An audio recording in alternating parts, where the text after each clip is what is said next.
imperial China, a girl's silence wasn't just expected. It was trained. From the moment you could walk, you were taught how to move without sound, when to smile without joy, when to lower your gaze, when to disappear without leaving the room. Picture this. You're 14, not a woman, not a child, just old enough to bleed. And somehow, that's all that matters. You live in a small village near Nanjing. Your days used to be slow. You'd sweep the yard, help your mother dry herbs in the sun, sometimes press flowers between the pages of books your father hid from his superiors. Then one morning, before the sun is even up, it changes. 3 men arrive, black robes, no words, just a scroll stamped with red wax and your name written in bold brushstrokes. Your mother drops to her knees. Your father doesn't ask why.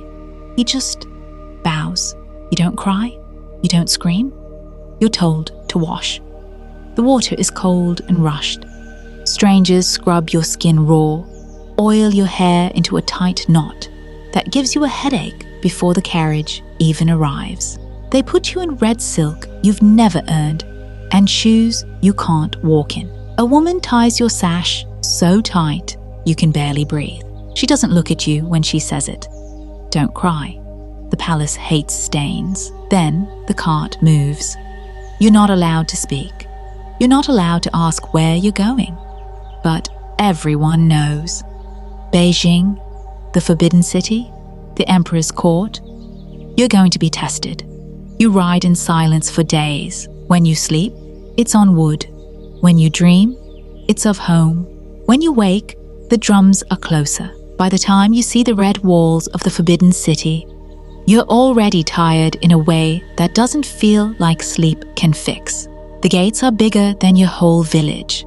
The roofs shine like fire. Guards don't look at you.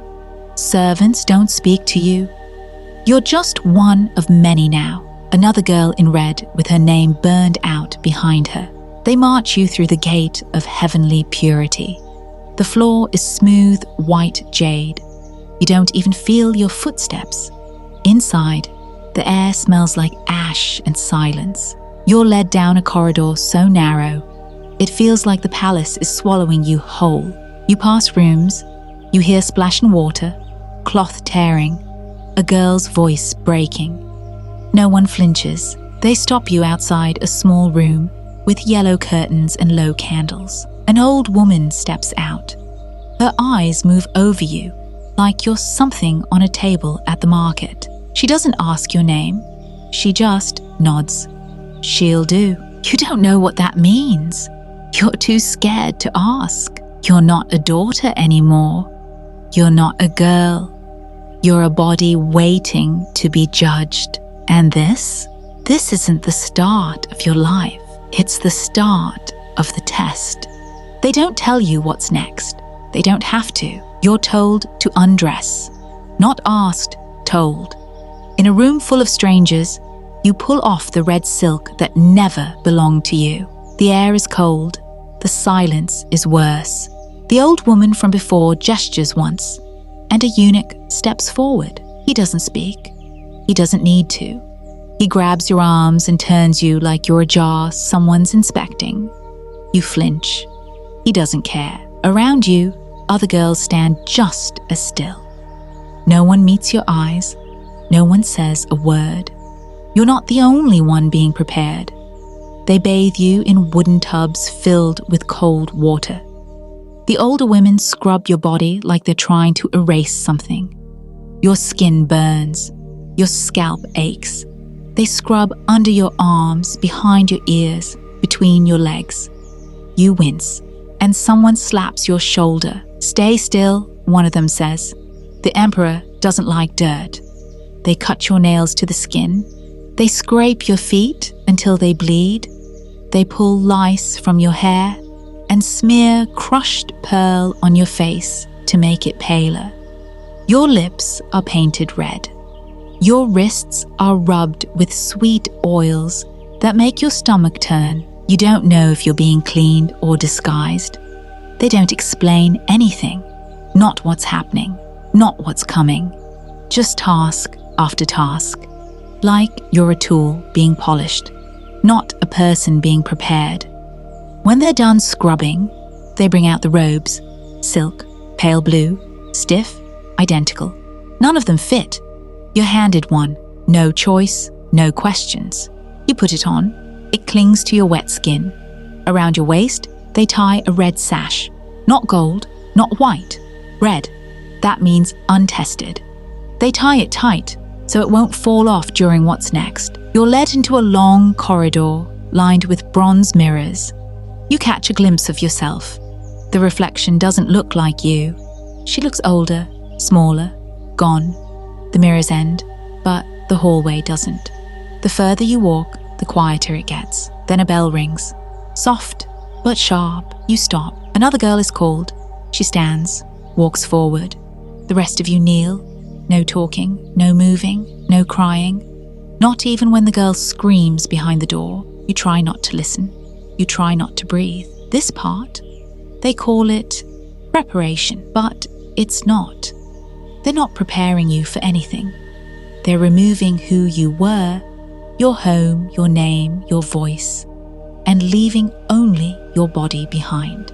And the question they care about more than anything, is it untouched? Because in the Forbidden City, a girl who isn't a virgin isn't a mistake.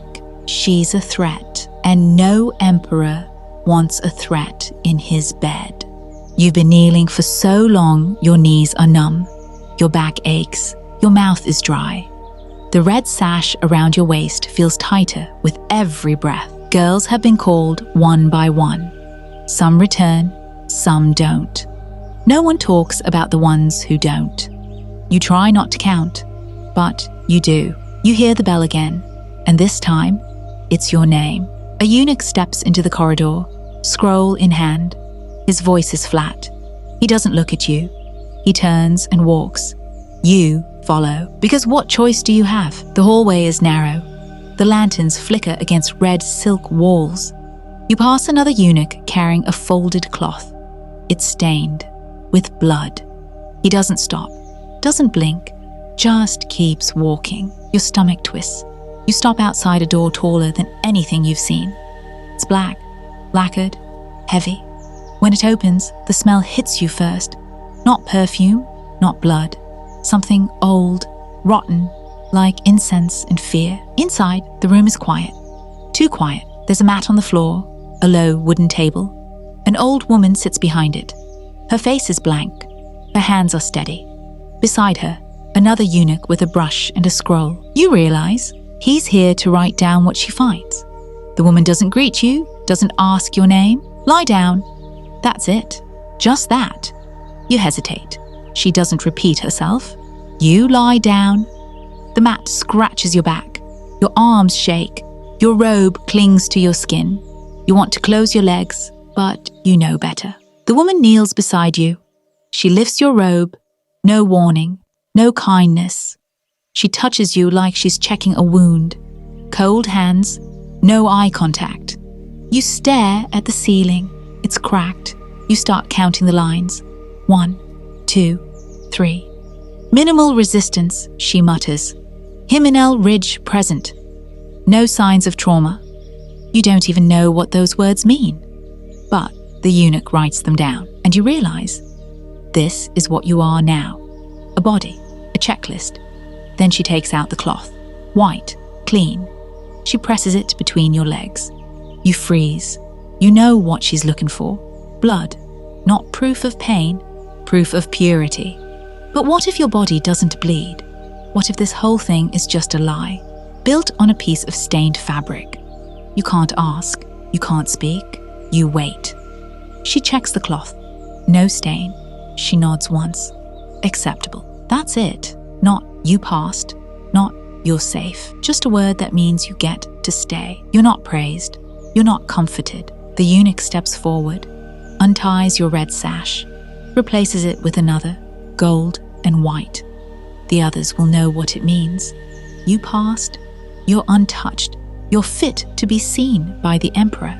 But as they lead you out, you know something is gone, left behind on that mat. under those candles, pressed into that cloth, something you won't get back.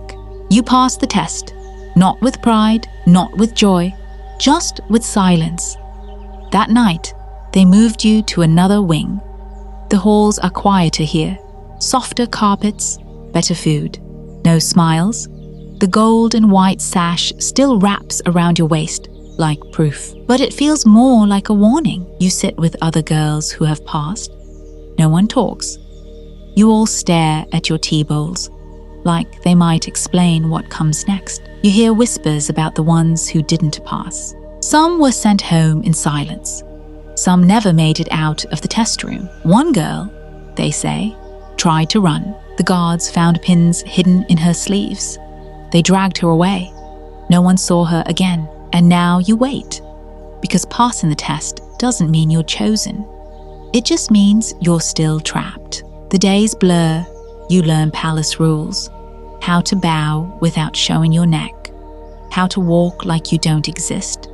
How to speak softly and never ask questions. You stop talking about your family. You're not allowed to write them. You're not even allowed to say your real name. The other girls are quiet. Some have waited years. The emperor only chooses when he wants. Some are picked in the first week. Others rot in their rooms, untouched, unseen. Until one night, your name is called again. They paint your face, oil your hair, drape you in red and gold silk embroidered with dragons. You can't breathe. They don't call it what it is. But you know. You're taken to his quarters. You walk barefoot on jade tiles.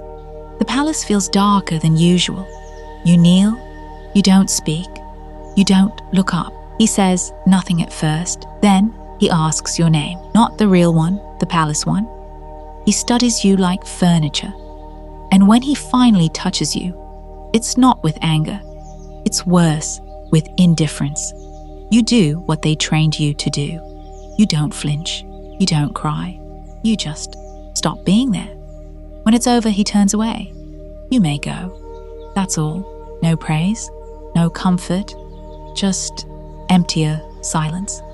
You walk back to your chamber, robes sticking to your skin. You pass guards, servants. No one looks at you. And the worst part, you're not even angry. You're tired. So tired. Weeks pass. You're treated better now. Nicer meals, warmer tea. But the girls look at you differently. Some smile too widely. Some don't smile at all. A few turn their backs. Because now, you're competition. And you hate that word. But it's true. One night, you catch your reflection in a bronze mirror. The girl staring back has red lips, powdered skin, and no light in her eyes. That's not you. Not really. You don't know when you disappeared. Was it the moment you were taken from your village? The test? The emperor? Or the silence after? You sit at the window. The moon looks the same as it did when you first arrived. But you don't. You're not a daughter anymore. Not a girl. Not even a concubine, really. You're a name on a scroll. And maybe the cruelest part is this. You passed. You were perfect. And still, no one sees you. Not really. Not ever. Some girls were punished for being touched. Others were punished for being obedient. Either way, the palace always took something it never gave back. And you? You're still here, breathing, remembering. Because stories like yours were never written down. But now, someone is finally listening.